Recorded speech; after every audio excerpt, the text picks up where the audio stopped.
Hi folks, welcome to this short video on how I resurrected my first two prototypes into usable bird feeders. One I keep on my own property and one that I gave to my sister. So this was the first one, this is the second one. This is kind of the first production and this is the second production. So these are my two prototypes. This was intended to be a production unit, but I kind of lost it in the forming of the plexiglass here.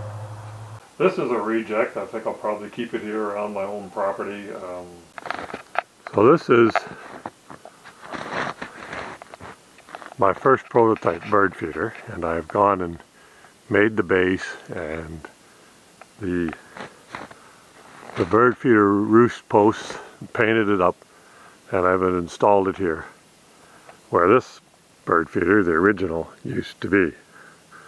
Now there's nothing wrong with this original, and like I say before, I really like those commercially made feeder holes and roost pegs. But I made my own here. I used steel washers and wooden pegs for the birds. And as I had stated before, there's a couple features on here that I had incorporated into this birdhouse that I've added to this one. PC hard drive magnet that you see here that holds the roof on. Stick it here on the steel rod that supports my bird feeder. And then I would just set the lid on the ground. And then you could take this thing off and then I would fill it. So the other feature that this thing has is it's got a drive plate. It's actually a drive plate off of a Boland's lawn tractor that I mounted on here. And I incorporated that feature into this one as well. And the reason is because I use this post. This is 7/8 chromoly steel, and this is 3/4 diameter chromoly steel aircraft tubing. And you can see I've made my own flange and screwed it to the base. And I think personally, I think this is the best method, because you need your bird feeder to be freestanding. If you hang it from a tree, squirrels will just climb down the wire or whatever and get at it. Freestanding like this, I've got two things to stop them from, this piece here stops them from climbing up, and this stops them from jumping. So if they try to jump up here, they're going to hit this and it won't support them. They'll just fall off. And of course the other feature I put in this, which I showed before, is the fact that the roof is held on by a magnet, but I use these round magnets that I bought. And when I fill this one, I simply take it and set it here like that. And the combination of this ledge and the magnet hold it to the post while I fill it up. So I don't know. You be the judge. To each his own. There's nothing wrong with this this bird feeder here on the left. We've probably used it for 10 years.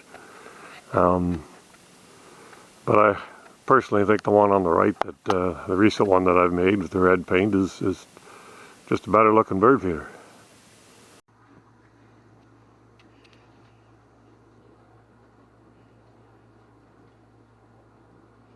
Yes, sir. Chickadees like the bird feeder. Well, that's sure a lot nicer looking than the old one that used to be there.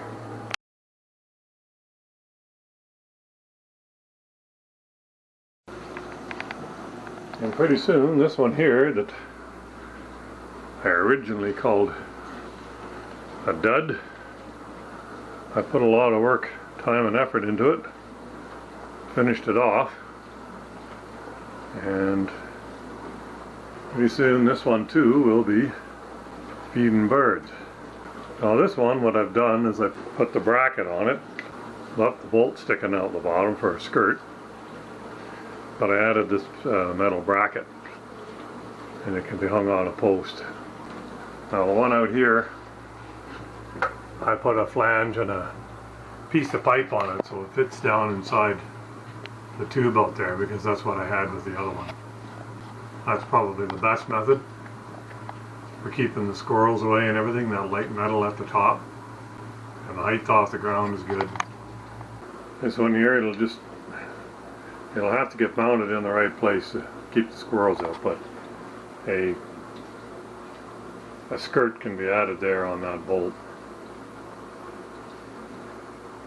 So here's the bird feeder that my brother gave me, and we're just going to move up closer so you can see how it's situated. So I made 2 blocks from 3/4 inch plywood, and then I cut a groove on the back side that matched the thickness of the bracket on the bottom of the bird feeder. So as you can see, it slides in there, and that's what holds it on the tree. I can easily remove it for cleaning and filling.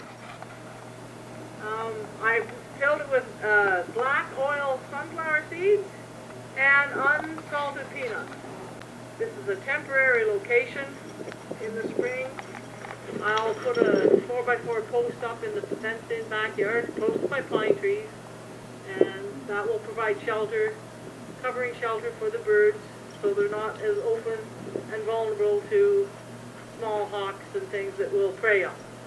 And that's it. That's a wrap. Well, I hope you've enjoyed this short video, and which represents the end of my bird feeder and birdhouse videos. If anything you've seen in those videos inspires you to make your own birdhouse or bird feeder, that's great. If you're interested in buying one, there's going to be these are going to be available on Etsy within the next few weeks, so check it out. And anyway, that's the plan. Thanks for listening. Thanks for watching.